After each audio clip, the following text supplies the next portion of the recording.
रोजा, यह पहली बार था जब किसी सिनेमाटोग्राफर का मेन स्ट्रीम सिनेमा में ऐसा स्वागत हुआ था। नोट करने की बात तो यह है कि यह स्टार्स के लिए क्रेजी तमिलनाडु में हुआ, और वो भी सिनेमाटोग्राफी जैसे टेक्निकल आर्ट फॉर्म के लिए। यह कोई चमत्कार से कम नहीं था। फिल्म के बेहतरीन संगीत की तरह रोजा की सिनेमाटोग्राफी ने अपने आप में एक मूवमेंट की शुरुआत की। National award winning film director और फिल्म स्टडीज़ के प्रोफेसर के हरिहरन कहते हैं, उस समय तक सिनेमाटोग्राफी को एक इनविजिबल आर्ट फॉर्म के रूप में माना जाता था। जितना कम ध्यान जाए उतनी ही बेहतर सिनेमाटोग्राफी। लेकिन Mani Ratnam mainstream filmmaker थे जो फिल्म बनाने के क्राफ्ट में विश्वास रखते थे, और वह चाहते थे कि उनके क्राफ्ट पर ध्यान दिया जाए, यहाँ तक कि आम आदमी भी उसे नोटिस कर सके।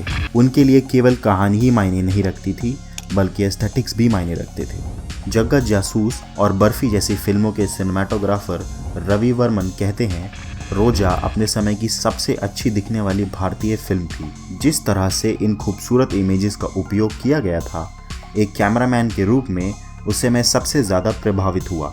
उस समय ज़्यादातर फिल्मों में कहानी को आगे बढ़ाने के लिए पूरी तरह से डायलॉग पर निर्भर रहने का चलन था, लेकिन रोजा अलग थी। इसके विजुअल्स इसके डायलॉग्स की तरह स्ट्रॉन्ग थे। पारंपरिक मानी जाने वाली चीज़ों को ना दोहराने का विकल्प चुनकर टीम ने अपनी खुद की टेक्निक्स का आविष्कार किया। मणिरत्नम चाहते थे कि खेत भारतीय राजा की फिल्मों की तुलना में ज़्यादा हरे भरे दिखे। उस कलर को पाना नामुमकिन था क्योंकि संतोष सिवन गलत सीजन में शूटिंग कर रहे थे। फील्ड्स को और ग्रीन करने के लिए संतोष सिवन ने अपने रिफ्लेक्टर्स को हरे रंग से रंगा और उन्हें खेतों की ओर पॉइंट कर दिया। उन्होंने इन हैक्स का उपयोग इंडोर सीन्स में भी किया।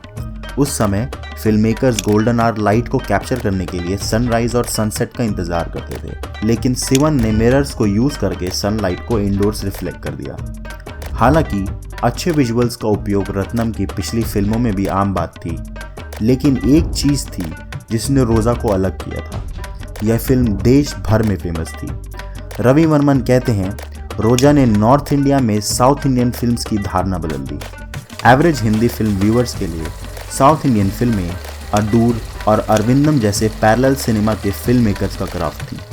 रोजा के साथ दर्शकों को पता चला कि दक्षिण में भी रिलेटेबल फिल्में बनाई जा रही हैं। इसने नॉर्थ साउथ फिल्म लवर्स के डिफरेंस को समाप्त कर दिया। फिल्म का हर शॉट पिक्चर परफेक्ट है।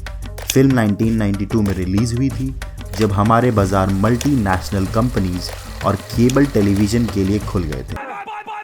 हमारे इंडियन व्यूअर्स को इन नए महंगे एड्स की इमेजेस की आदत हो गई थी, और रोजा एक ऐसी दुर्लभ फिल्म थी जो उस क्वालिटी को मैच कर सकी। फिल्म की इंडिया में सक्सेस ने एक और तरह की मूवमेंट भी शुरू कर दी।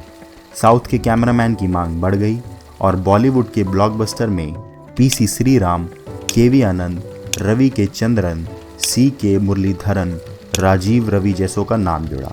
हिंदी फिल्में अपने बड़े बजट के कारण हॉलीवुड की फिल्मों को फॉलो करने के रिस्क उठा सकती थी।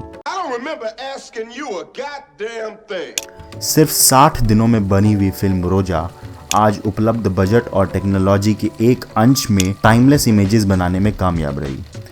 संतोष सिवन सुब्रतो मित्रा के फैन हैं। उन्होंने नोट किया कि कैसे 70mm IMAX और 3D के आने के बाद भी मित्रा के विजुअल्स टाइमलेस हैं। रोजा में भी कुछ ऐसी क्वालिटीज़ हैं। यह एक ऐसी फिल्म है जो एक लड़की की आई लैशेस की कोमलता के साथ साथ मशीन गन की गति को भी असिस्ट कर सकी। संतोष सिवन कहते हैं, अच्छी सिनेमाटोग्राफी सनसेट के दौरान एक पहाड़ के ऊपर एक अकेले पेड़ की इमेज हो सकती है, लेकिन बेहतरीन सिनेमाटोग्राफी वही पेड़ दिखाती है, लेकिन आपको उसकी जड़ें भी दिखने लग जाती हैं।